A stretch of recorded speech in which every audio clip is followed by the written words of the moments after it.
This channel does not promote any violent, harmful, or illegal activities. All content provided by this channel is meant for an educational purpose only. আরে কম দে কিন্তু খাঁটি দে। MDH Kashmiri লাল লঙ্কার গুঁড়ো।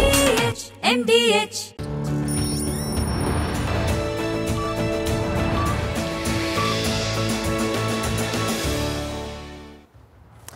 বিকেল ৫টা শুরু করছি আজকের পাঁচ কথা মানে এখনো পর্যন্ত যা যা ঘটে গেছে তার মধ্যে থেকে ঝাড়াই বাছাই করে সেরা খবর আপনাদের জন্য নিয়ে আসি। আর শুরুতেই তরজা শোনাবো আপনাদের।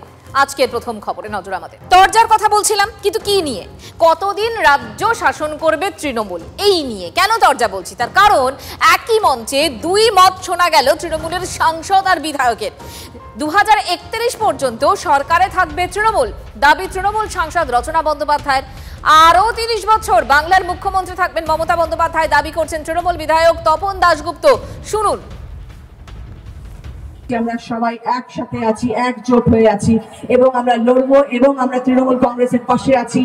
এবং 2026 কেন 2030-31 অব্দি তৃণমূল কংগ্রেসই আছে এবং তৃণমূল কংগ্রেস থাকবে এবং মাননীয় মুখ্যমন্ত্রী আমাদের পাশে থাকবেন এবং ওনার ছত্রছায়ায় আমাদের পুরো পশ্চিমবাংলা থাকবে। অনেকে বলছে দিদি থাকবে না, 26 আমরা আসবো।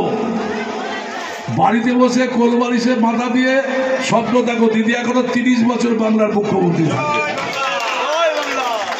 কারণ আমরা মানুষের নার্ভ বুঝি।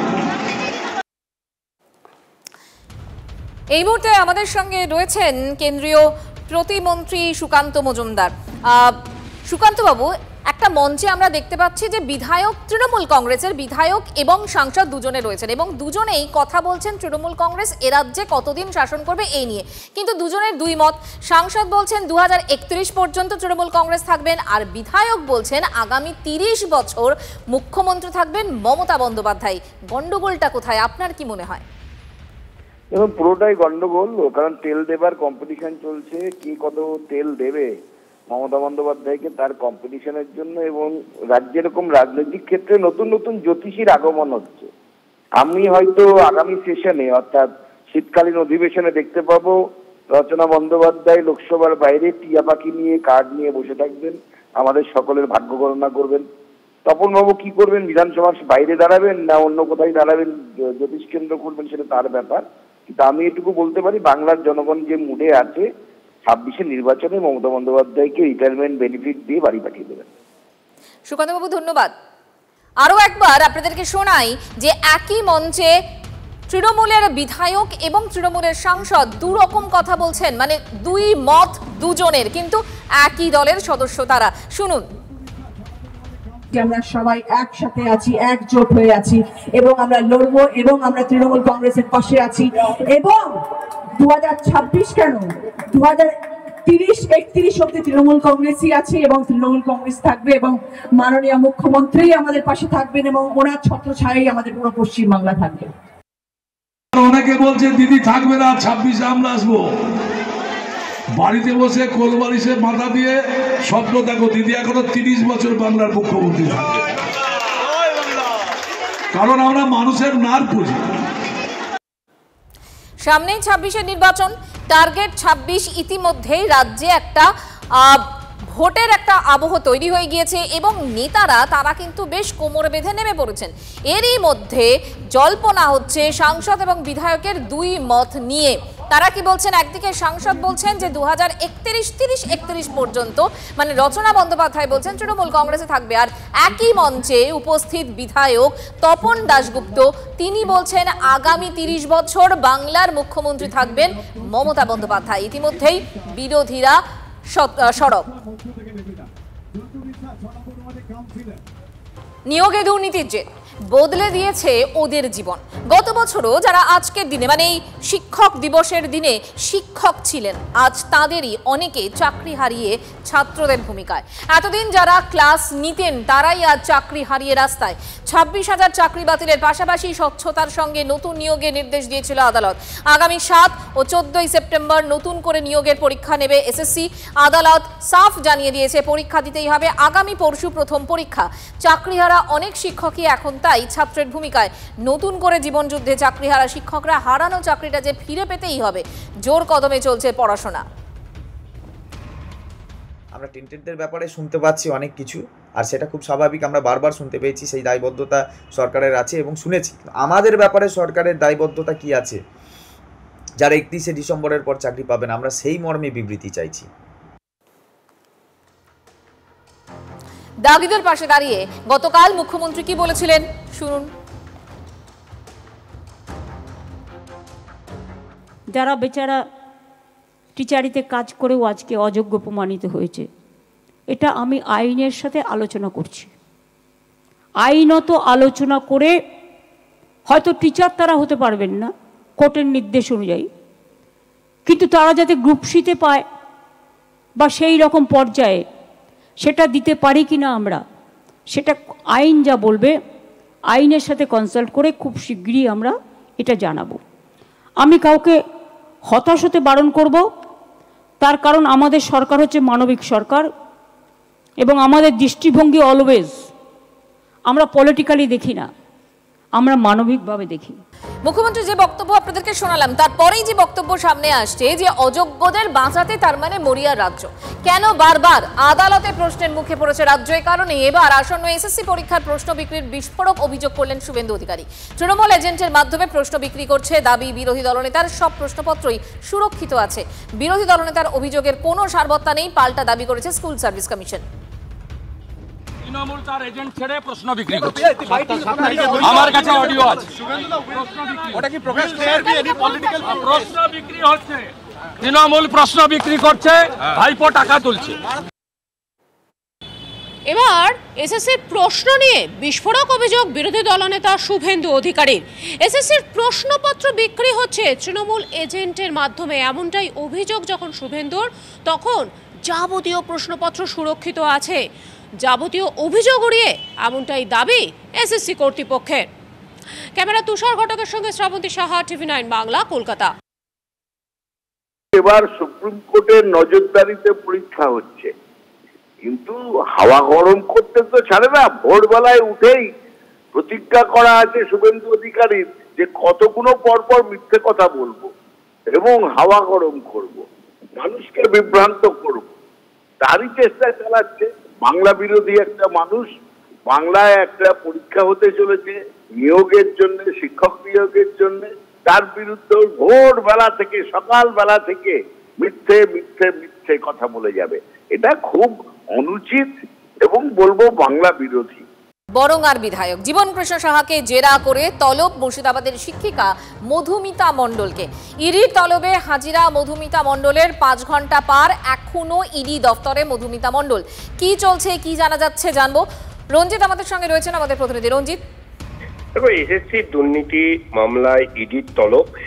মুর্শিদাবাদের বাসিন্দা শিক্ষিকা মধুমিতা সহ মোট 4 জন এই মুহূর্তে ইডি দপ্তরে, তাদেরকে জিজ্ঞাসাবাদ করছে ইডি তদন্তকারী আধিকারিকরা। তুমি জানো, কিছুদিন আগেই এই মামলায় তৃণমূল বিধায়ক জীবনকৃষ্ণ সাহাকে গ্রেপ্তার করেছিলেন ইডি এবং তাকে নিজেদের হেফাজতে নিয়ে তাকে জিজ্ঞাসাবাদ করা হয়েছিল এবং তার বাড়িতে তল্লাশি অভিযান চালিয়ে যে সমস্ত তথ্য পাওয়া গেছে, অর্থাৎ আর্থিক লেনদেন সম্পর্কিত যাবতীয় তথ্যের ভিত্তিতে এই মধুমিতা সাহা সহ 4 শিক্ষককে এই মুহূর্তে জিজ্ঞাসাবাদ করছে।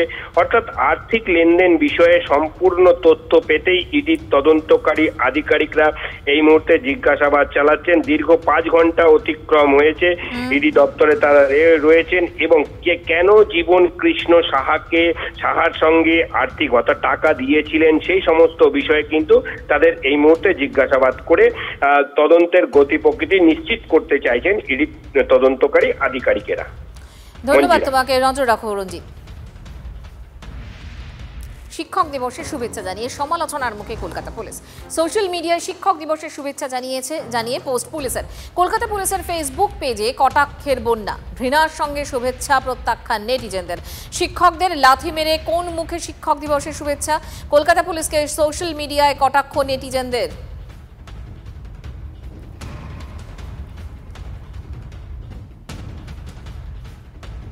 এদিকে আজ শিক্ষক দিবসে ভবিষ্যৎ নিয়ে চরম আক্ষেপের সুর যোগ্য চাকরিহারা শিক্ষকদের। সরকার এবং মুখ্যমন্ত্রীর ভূমিকায় ক্ষোভ উগরে দিলেন বিজেপি নেতা প্রিয়াঙ্গু পাণ্ডের কাছে। শিক্ষক দিবস উপলক্ষে যোগ্য চাকরিহারা শিক্ষকদের বাড়ি বাড়ি গিয়ে সম্মান জানান বিজেপি নেতা প্রিয়াঙ্গু পাণ্ডে।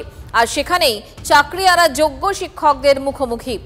প্রিয়াঙ্গু পাণ্ডের অভিযোগ, প্রতিবারের মতো তাদেরকে এবারও ভাটপাড়া পুরসভা কোনো হল দেয়নি, তাই বাধ্য হয়ে বাড়ি বাড়ি শিক্ষক দিবস পালন। অভিযোগ অস্বীকার ভাটপাড়া পুরসভার ভাইস চেয়ারম্যানের। সমস্ত সময় কোনো না কোনো অডিটোরিয়াম, কোনো না কোনো হল আমরা পেয়েছি। এবার কিন্তু সব জায়গা বারণ করে দেওয়া হয়েছে। ইভেন বিগত বছর যেটা আমরা বিয়ে বাড়িতে একটা হলে করেছিলাম তাকেও বারণ করে দেওয়া হয়েছে। কতজন শিক্ষককে 1100 শিক্ষক শিক্ষিকাকে আজকে দিনে আমরা সম্বর্ধনা দেব। বিশেষ করে আমার যেটা টার্গেট যে 26,000 মধ্যে যে যোগ্য টিচাররা এখন অবধি লিস্টে আছেন 1804 জনকে বাদ দিয়ে, তার মধ্যে আমাদের এলাকাতে 12 জন আছেন, তার বাড়িতে আমি নিজে যাব। আজকে যে লিস্টটা এটা যদি 6 মাস আগেও দেওয়া হতো, আজকে লিস্ট কখন দিল? এই 1808 জনের আপনারা সংবাদ মাধ্যমে কখন জানতে পারলেন? অনেক পরে জানতে পারলেন যখন সুপ্রিম কোর্ট আপনাকে প্রেসার দিল এসএসসিকে। তখন এই এসএসসি যদি আপনার 2 মাস আগে বা 3 মাস আগে অ্যাট দ্য টাইম অফ রিভিউতে যদি দিত, তাহলে আজকে আমাদের সমস্যা হতো না। আমরা বারংবার আমরা আন্দোলন করে আমরা কোনো মতেই রাজ্য সরকারের কোনোভাবেই আমরা পেরে উঠতে পারলাম না ওনার সঙ্গে। লোক তো দেখার যা দৃষ্টি আছে ওটা চেঞ্জ হয়ে গেছে। লোক ভাবছে কি সবাই টাকা নিয়ে চাকরি হয়েছে এমনি। তো ছাত্রদের কাছে কতটা ছাত্রদেরও এর ফিলিং আছে কি ওরা ভাবছে কি আমাদের সঙ্গে যা টিচার পড়াচ্ছে ওরা জেনুইন টিচার আছে কি না আছে, কিরকম লোক আমাদেরকে পড়ানো চলে এসছে। ছাত্রর মধ্যেও এটা ফিলিং চলে এসছে। শিক্ষক দিবসে হবু শিক্ষকদের চোখে জল। নিয়োগের দাবিতে শিয়ালদায় বিক্ষোভ প্রাথমিকে চাকরি প্রার্থীদের। 2022-এ টেট পাশের পরেও নিয়োগ হয়নি, অভিযোগ চাকরি প্রার্থীদের। শিক্ষক দিবস, আর সেই শিক্ষক দিবসের দিনে প্রাথমিক টেট উত্তীর্ণ শিক্ষকরা যারা শিক্ষক হতে পারতেন এতদিনে, তারা এসেছেন একেবারে শিয়ালদা স্টেশনে খোলা আকাশের নিচে। তারা কিন্তু আজকে শিক্ষক দিবস পালন করছেন। টেট পাশ করেছেন, 3 বছর পেরিয়ে গেছে, 8 বছরের অপেক্ষা হয়েছে। ডক্টর সর্বপল্লী রাধাকৃষ্ণনের যে ছবি, সেই ছবি হাতে নিয়ে প্রতিবাদে সামিল হয়েছেন হবু শিক্ষকরা। এরা শিক্ষক হতে পারতেন, কিন্তু এখন আর শিক্ষক হওয়া তো দূরস্থ। আপাতত তাদের অবস্থা ফুটপাত, আকাশের নিচ। ক্যামেরা কল্যাণের সঙ্গে সুমন, TV9 বাংলা, শিয়ালদা, কলকাতা। শিক্ষক দিবসের দিনে একটা যে ফুল বা যে ছাত্রছাত্রীদের ভালোবাসা আমাদের কাছে কাম্য ছিল, আজকে আমাদের রাস্তার ধারে এসে বসে থাকতে হচ্ছে। আপনার কাছে করজোরে নিবেদন করছি দিদি, আপনি দয়া করে আমাদের দিকে তাকান। অনেক অযোগ্য প্রার্থী আজকে চাকরি করছে। আপনার কি একটুও মনে দয়া হচ্ছে না যে এই যোগ্য ক্যান্ডিডেটগুলো কেন বসে আছে এখানে? আমরা তো অলরেডি 4টে শিক্ষক দিবস কাটিয়ে ফেললাম। 4 বছর প্রায় অতিক্রান্ত হতে চলছে আমাদের। এই যে 4 বছর আমরা অতিক্রান্ত করছি, আমরা শিক্ষক হওয়ার যোগ্যতা নির্ণায়ক পরীক্ষায় আমরা যথারীতি পাস করেছি, সাদা খাতা আমরা কিন্তু দিইনি। তা সত্ত্বেও সরকারের কেন এরকম ধরনের টেন্ডেন্সি এবং অনীহা আমরা বুঝতে পারছি না। একটা টিচার্স ডে মানে একটা যে আর কি শিক্ষকতার স্বপ্ন নিয়ে বড় হয়েছে, তার কাছে এই দিনটার যে কতটা মূল্য সে শুধুমাত্র সে তারাই জানে। কিন্তু সেই সময় যদি মানে স্কুলে না থেকে একটা খালের পাড়ে বসে আন্দোলন মিছিলে যোগদান করতে হয়, সেটা মানে জীবনের একটা মৃত্যুর সম্মুখীন বলা যেতে পারে। একেবারে মৃত্যুর মুখোমুখি দাঁড়িয়ে আছে। শিক্ষক দিবসে রাস্তায় হবু শিক্ষকরা। নিয়োগের দাবিতে রাস্তায় 2022 সালে উত্তীর্ণ টেট পরীক্ষার্থীরা। বহরমপুরের টেক্সটাইল মোড়ের অবস্থান বিক্ষোভে হবু শিক্ষকরা। দ্রুত শূন্যপদ নিয়োগের দাবিতে অবস্থান বিক্ষোভ। রাজ্যে এত প্রকল্প, শিক্ষক নিয়োগ কেন অল্প? স্লোগান তুলেই 50,000 শূন্যপদে নিয়োগের দাবি হবু শিক্ষকদের। 3 বছর হয়ে গেল আমরা পাস করে বসে আছি, কিন্তু এখন আমাদের কোনো নোটিফিকেশন নাই। আমরা দীর্ঘ অপেক্ষা করে বসে আছি, এই নোটিফিকেশন আসবে, কিন্তু সেই সুদূর অস্ত কিন্তু কোনো মতে নোটিফিকেশন আসছে না। আমাদের অনেকেরই বয়স 35, আমার যেমন 39+ বয়স। আমি হয়তো আর কয়েকটা মাস সময় পাবো, কিন্তু সরকার জানি না কেন এত দ্রুত এত দেরি করছে নিয়োগে আমাদের। আমরা আশা করে আছি যে নিয়োগটা পেলে আমাদের হয়তো জীবনটা ভালো হবে। ফের মাটির বাড়ির দেওয়াল ধসে 3 জনের মৃত্যু। মন্দির বাজারের ঘুমন্ত অবস্থায় দেওয়াল চাপা পড়ে মৃত 3। মাটির দেওয়াল ধসে মা ও 2 কিশোরীর মৃত্যু। আবাসের বাড়ি তৈরির টাকা পেয়ে গেলেও ঘর বাঁধতে দেরি হচ্ছিল, তার মাঝেই এই বিপর্যয়। দক্ষিণ 24 পরগনার মন্দির বাজারের মর্মান্তিক দুর্ঘটনায় এলাকায় শোকের ছায়া। ক্ষতিগ্রস্ত পরিবারের সঙ্গে দেখা করেন স্থানীয় তৃণমূল বিধায়ক জয়দেব হালদার। বাড়ি তৈরির আশ্বাস বিধায়কের, এতদিন পর কেন? ক্ষুব্ধ বাসিন্দারা।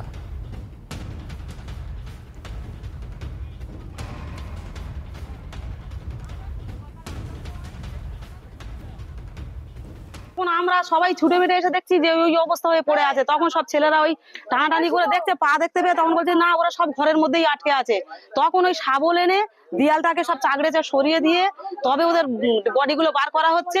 এই যে ঘর দিয়েছে এখন হয়, এই যদি অনেকদিন আগে দিয়ে দিত তাহলে জীবনগুলো শেষ হতো না, জীবনগুলো তাহলে বেঁচে থাকতো।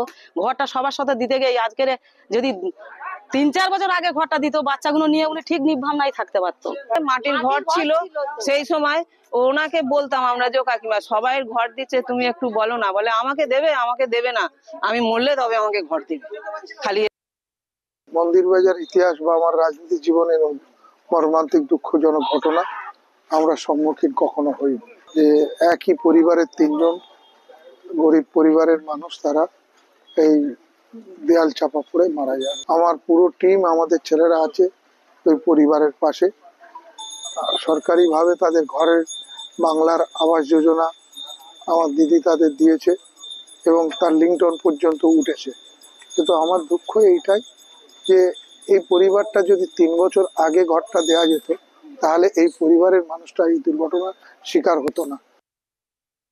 ওনার হাজবেন্ড মার্ক্সবাদী কমিউনিস্ট পার্টি করতেন, এলাকা থেকে যা এসে শুনলাম, সেই কারণে একটা কিস্তির টাকা পেয়েছিলেন।